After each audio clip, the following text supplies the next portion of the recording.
Thanks for joining us here in the Fox 4 Weather Center. It is official. It was a record-setting rainfall day in Fort Myers, specifically at the Page Field location. We picked up over 1.5 inches in the rain gauge for that particular spot, so that broke the former record by 1/2 inch, bringing our two-day total for that location to nearly 3 inches in the rain gauge. Of course, welcome rainfall considering all of Lee County is now in extreme drought. Here's a closer look at some of those other preliminary totals across the area. North Fort Myers has received 4 inches so far in the rain gauge between yesterday and today.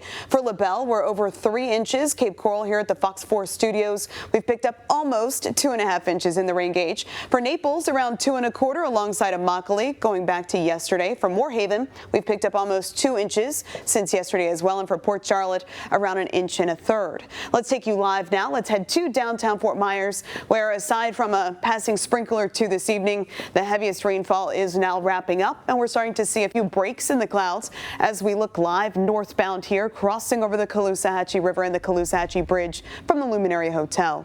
So on the backside of this system, again, just a couple of lingering sprinkles, including one little shower moving over the Bokeelia area.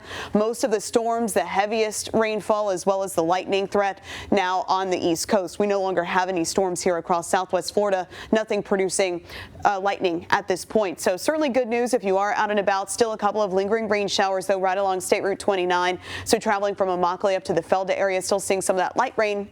And then from Montura to Whitten Corner, Moorhaven, and back through Clewiston, we are still tracking some of those light to moderate rain showers.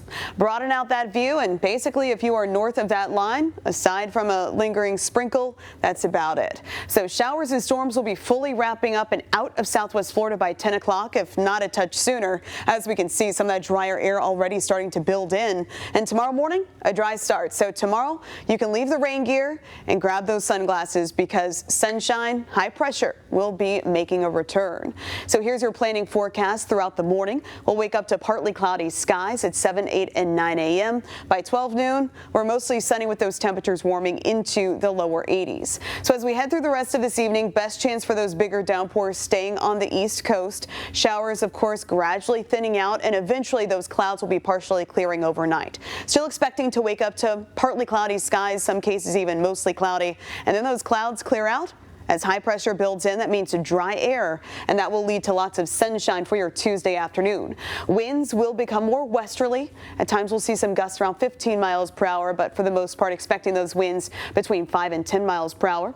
Heading into your Wednesday, lots of sunshine is on the way. If we see a passing sprinkle, it will likely be in one of our inland communities, but at this point, the rest of this week's rain chances are down to just 10%. So showers will be few and far between, at least through the next 7 days.